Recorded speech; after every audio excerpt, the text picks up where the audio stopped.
दोस्तों, स्वागत है आपका सिविल सर्वेंट पर्सपेक्टिव में। मैं आपके सामने आज उत्तर प्रदेश पीसीएस के कुछ पीवाईक्यू लेकर आया हूं। मैं आपको टोटल 9 लेक्चर में पूरा उत्तर प्रदेश के पीवाईक्यू कराऊंगा, जितने भी आज तक परीक्षाओं में पीसीएस में या आरओ में पूछे गए हैं। तो आज की अपनी क्लास शुरू करते हैं। उत्तर प्रदेश का इतिहास आज इसमें देखने का प्रयास करेंगे।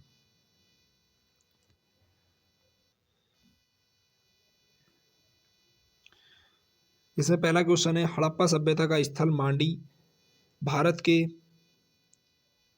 किस राज्य में स्थित है? तो मांडी गुजरात में स्थित है या हरियाणा में, राजस्थान में या उत्तर प्रदेश में? तो मांडी जो है ये उत्तर प्रदेश के मुजफ्फरनगर में स्थित है, जो हड़प्पा सभ्यता का स्थल है। आगे देखते हैं, अगला क्वेश्चन है, काकोरी षड्यंत्र केस में प्रधान आरोपी पंडित राम प्रसाद बिस्मिल को उत्तर प्रदेश के किस शहर में फांसी दी गई थी? तो पंडित राम प्रसाद बिस्मिल को उत्तर प्रदेश के गोरखपुर में फांसी दी गई थी। काकोरी षड्यंत्र केस के 4 आरोपियों को फांसी दी गई थी, जिनमें एक राजेंद्र लाहिड़ी को गोंडा में फांसी दी गई थी, रोशन सिंह को इलाहाबाद में, और अशफाकुल्ला खां को फैजाबाद में, और राम प्रसाद बिस्मिल को गोरखपुर में फांसी दी गई थी। अगला क्वेश्चन है कि उत्तर प्रदेश के विरुद्ध बनारस विद्रोह का नेतृत्व किसने किया था? बनारस विद्रोह का नेतृत्व अंग्रेजों के विरुद्ध राजा चेत सिंह ने किया था। अगला क्वेश्चन देखते हैं कि निम्नलिखित में से किस वर्ष वर्तमान उत्तर प्रदेश का प्राय संपूर्ण क्षेत्र बंगाल प्रेसिडेंसी से अलग करके आगरा प्रेसिडेंसी के अधीन कर दिया गया? तो ये 1833 ईस्वी में बंगाल प्रेसिडेंसी से अलग करके उत्तर प्रदेश का क्षेत्र आगरा प्रेसिडेंसी के अंतर्गत कर दिया गया था। वर्तमान उत्तर प्रदेश में भारत के प्राचीनतम 16 महाजनपदों में से कुल कितने महाजनपद स्थित हैं? तो उत्तर प्रदेश में कुल 16 महाजनपदों में से उत्तर प्रदेश में 8 महाजनपद स्थित हैं। इन महाजनपदों के नाम हैं मल्ल, काशी, कोसल, वत्स, चेदी, सूरसेन, कुरु, पंचाल। मल्ल की राजधानी थी कुशीनारा या पाबा। 2 राजधानी हुआ करती थी मल्ल की, कुशीनारा और पाबा। काशी की वाराणसी, कोसल की श्रावस्ती, वत्स की कौशाम्बी, चेदी की सुक्तिमती, सूरसेन की मथुरा, कुरु की इंद्रप्रस्थ, और पांचाल की 2 राजधानियां हुआ करती थी। उत्तरी पांचाल की राजधानी अहिच्छत्र और दक्षिणी पांचाल की राजधानी कांपिल्य थी। अगला क्वेश्चन देखते हैं कि उत्तर प्रदेश के विभिन्न स्थानों में आयोजित भारतीय राष्ट्रीय कांग्रेस के संदर्भ में सूची 1 को सूची 2 से सुमेलित कीजिए। यानी उत्तर प्रदेश में कांग्रेस के टोटल 9 अधिवेशन हुए। कुछ उन अधिवेशनों के वर्ष और स्थान दे रखे हैं, उन्हें मिलान करना है। उत्तर प्रदेश का मेरठ अधिवेशन 1946 में हुआ था, कानपुर अधिवेशन 1925 में हुआ था, लखनऊ अधिवेशन 1916 में, और बनारस अधिवेशन 1905 में हुआ था। मेरठ अधिवेशन की अध्यक्षता जेबी कृपलानी ने की थी, कानपुर अधिवेशन की अध्यक्षता सरोजनी नायडू ने, लखनऊ अधिवेशन की अध्यक्षता अंबिका चरण मजूमदार ने की थी, और बनारस अधिवेशन की अध्यक्षता गोपाल कृष्ण गोखले ने की थी। अगला क्वेश्चन देखते हैं, आप इसे सुमेलित कर लीजिएगा। अगला क्वेश्चन है, स्वतंत्र भारत के उत्तर प्रदेश विगत काल के संयुक्त प्रांत, उस समय इस टाइम पे संयुक्त प्रांत के नाम से जाना जाता था। संयुक्त प्रांत के पहले गवर्नर कौन थे? तो संयुक्त प्रांत के पहले गवर्नर सरोजनी नायडू थी। अगला क्वेश्चन है, निम्नलिखित में से किस वंश के शासकों को पुराणों में श्री पर्वतीय कहा गया है? वाकाटक वंश के इक्ष्वाकु, शक या खारवेल? तो श्री पर्वतीय पुराणों में इक्ष्वाकु वंश के शासकों को कहा गया है। अगला क्वेश्चन है कि मौर्य काल में एग्रोनोमोई अधिकारी निम्नलिखित में से किस क्षेत्र से संबंधित थे? एग्रोनोमोई अधिकारी मार्ग निर्माण और राजस्व प्रबंधन दोनों से संबंधित थे। इसका आंसर सी और डी दोनों होंगे। अगला क्वेश्चन है, सुमेलित करना है। इसमें भी एक तरफ सूची 1 सूची 2 को सुमेलित करना है, जिसमें दे रखा है कि सिंधु घाटी सभ्यता नगरीय सभ्यता थी, उत्तर वैदिक काल कृषक सभ्यता थी। और ऋग्वैदिक समाज में चारागाहें होती थीं और मध्यकाल में जमींदारी प्रथा आ गई थी। तो ए का चौथा इसमें भी है और इसमें भी, डी में भी। उत्तर वैदिक काल कृषक समाज था, बी का तीसरा केवल एक में ही है, डी में। तो ये कट जाएगा, आंसर हो जाएगा डी। अगला क्वेश्चन देखते हैं कि हठ योग के संदर्भ में निम्नलिखित में से कौन सा कथन सही है। पहला कथन है कि हठ योग नागपंथियों द्वारा अपनाया जाता था। दूसरा क्वेश्चन है हठ योग क्रिया को सूफी संतों ने भी अपनाया था। तो ये दोनों बातें सही हैं, इसमें एक और दो दोनों सही होंगे। अगला क्वेश्चन है कि एक ही कब्र में 3 मानव कंकाल कहाँ निकले हैं। उत्तर प्रदेश में दमदमा से एक ही कब्र में 3 मानव कंकाल मिले हैं। किसके सिक्कों पर बुद्ध का अंकन हुआ है। बुद्ध का अंकन कनिष्क के सिक्कों पर मिलता है। अगला क्वेश्चन है कि पहला गुप्त शासक जिसने सिक्के जारी किए थे वह कौन था। तो पहला गुप्त शासक जिसने सिक्के जारी किए थे वो था चंद्रगुप्त प्रथम।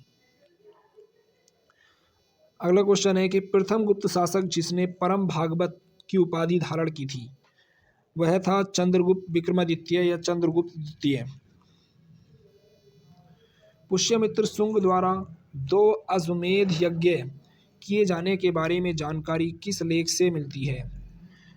यह जानकारी अयोध्या लेख से मिलती है।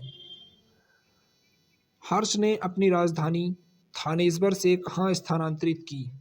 तो हर्ष ने अपनी राजधानी थानेश्वर से स्थानांतरित कर कन्नौज कर ली थी।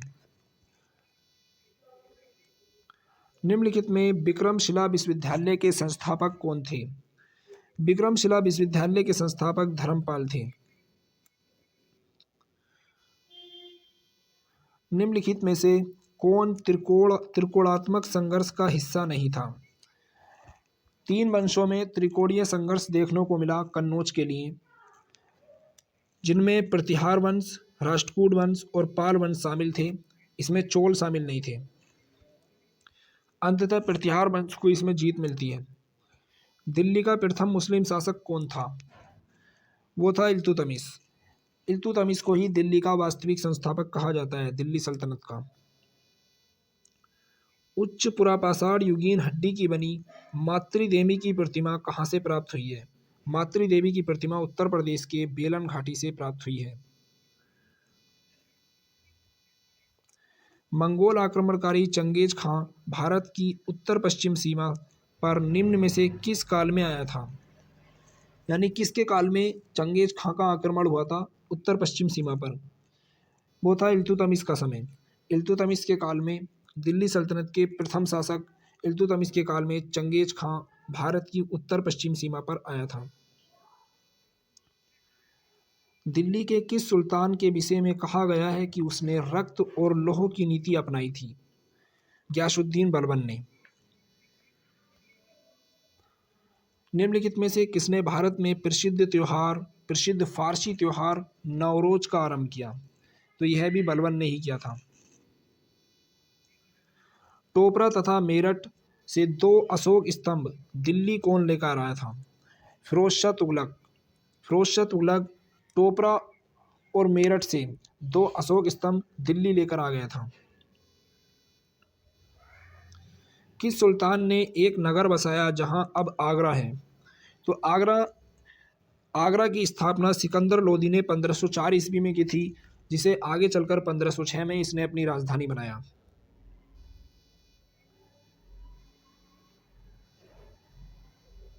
कोई व्यक्ति किसी व्यक्ति से उसका धर्म, संप्रदाय या जाति ना पूछे। यह कथन किसका है। यह कथन रामानंद का है और इसे आज के टाइम में सभी को अपनाना चाहिए। और मैं इस बात से पूरा सहमत हूँ कि कोई व्यक्ति किसी व्यक्ति से उसका धर्म, संप्रदाय या जाति ना पूछे, तभी मानवता का प्रसार हो सकता है। अगला क्वेश्चन देखते हैं कि निम्नलिखित में से किस युद्ध में एक पक्ष द्वारा प्रथम बार तोपों का उपयोग किया गया था। तो पानीपत के प्रथम युद्ध में बाबर द्वारा इब्राहिम लोदी के खिलाफ प्रथम बार तोपों का उपयोग किया गया था भारत में? अकबरकालीन सैन्य व्यवस्था आधारित थी। अब अकबरकालीन सैन्य व्यवस्था मनसबदारी पर आधारित थी। अकबर द्वारा अपनाई गई सुलह-ए-कुल की अवधारणा निम्नांकित में से किस पर आधारित थी? राजनीतिक उदारता, धार्मिक सहनशीलता, उदारवादी सांस्कृतिक दृष्टिकोण। उपरोक्त सभी, इसका आंसर होगा उपरोक्त सभी, इन सभी पर आधारित थी। ईस्ट इंडिया कंपनी ने जहांगीर के दरबार में पहले निम्न में से किसे भेजा था? ईस्ट इंडिया कंपनी ने 1608 ईस्वी में अकबर के नाम एक पत्र लिखकर हॉकिंस को मुगल दरबार में भेजा था, लेकिन उस समय अकबर की डेथ हो चुकी थी, जिस कारण जहांगीर गद्दी पर बैठा और जहांगीर हॉकिंस से मिला था और जहांगीर ने ही हॉकिंस को अंग्रेज खां की उपाधि दी थी, अंग्रेज खान की उपाधि दी थी।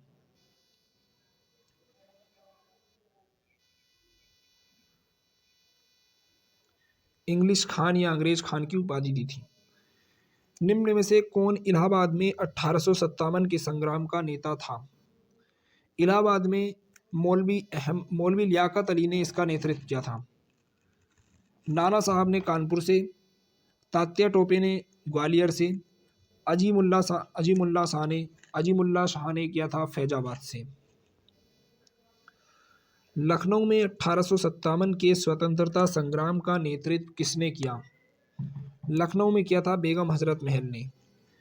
लखनऊ के अंतिम नवाब वाजिद अली शाह की बेगम हजरत महल ने 1857 के स्वतंत्रता संग्राम का नेतृत्व किया था। लखनऊ उस टाइम अवध में शामिल था, तो अवध से पूछे या लखनऊ से पूछे, दोनों का आंसर बेगम हजरत महल ही होगा। देवबंद आंदोलन उत्तर प्रदेश में कब आरंभ हुआ? तो देवबंद आंदोलन उत्तर प्रदेश के सहारनपुर जिले में 1866 ईस्वी में हुआ था। इस आंदोलन की शुरुआत मौलाना शिबली नुमानी और मोहम्मद कासिम नानोतबी ने की थी।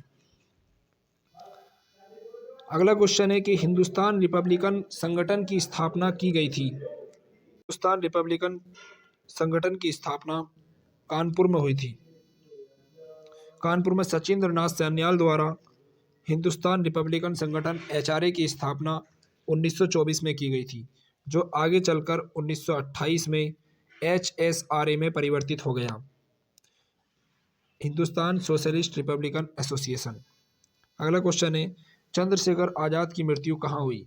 चंद्रशेखर आज़ाद ने अंग्रेजों से घिर जाने के बाद इलाहाबाद के एक पार्क में खुद को गोली मारकर आत्महत्या कर ली थी।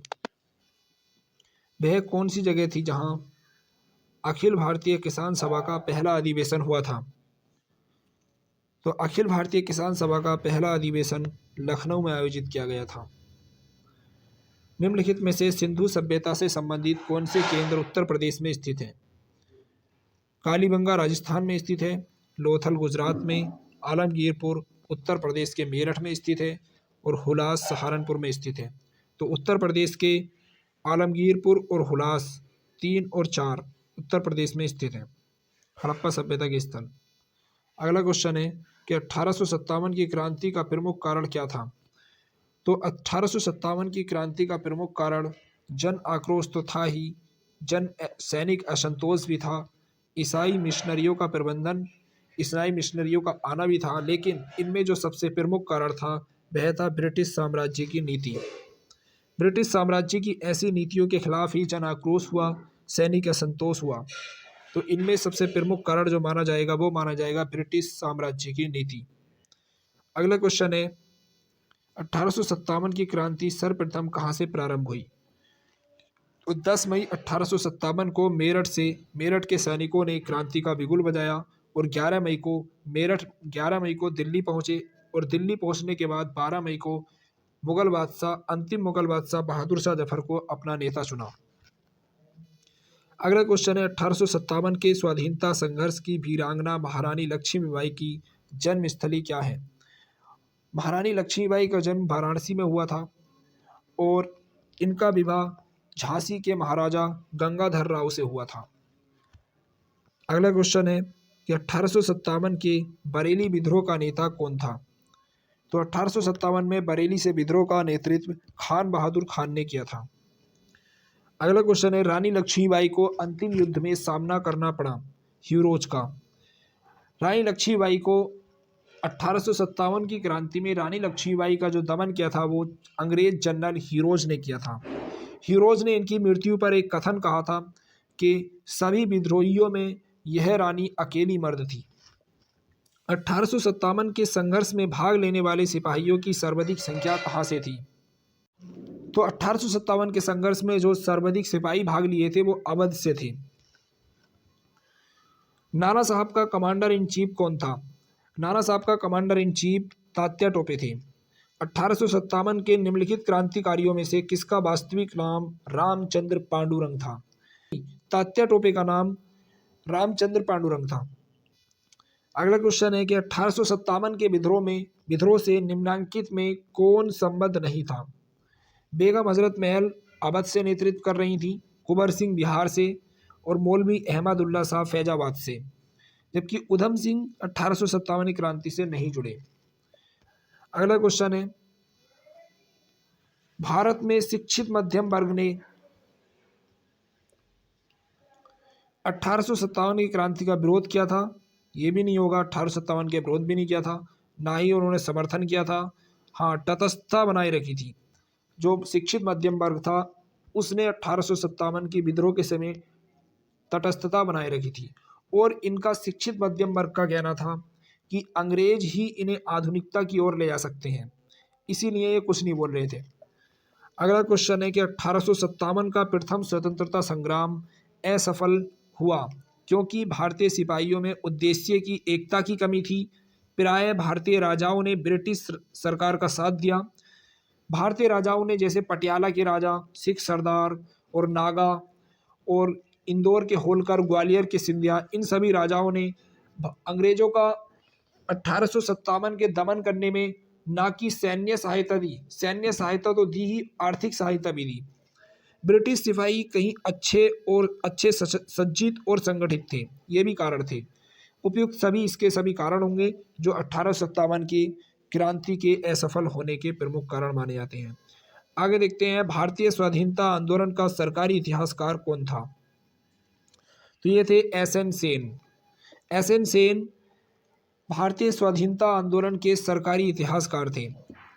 अपनी फांसी से पूर्व निम्नलिखित क्रांतिकारियों में से किस एक ने पीने हेतु दिए गए दूध को अस्वीकार कर दिया था और कहा अब मैं केवल अपनी माँ का दूध लूंगा? तो ये कहा था राम प्रसाद बिस्मिल ने।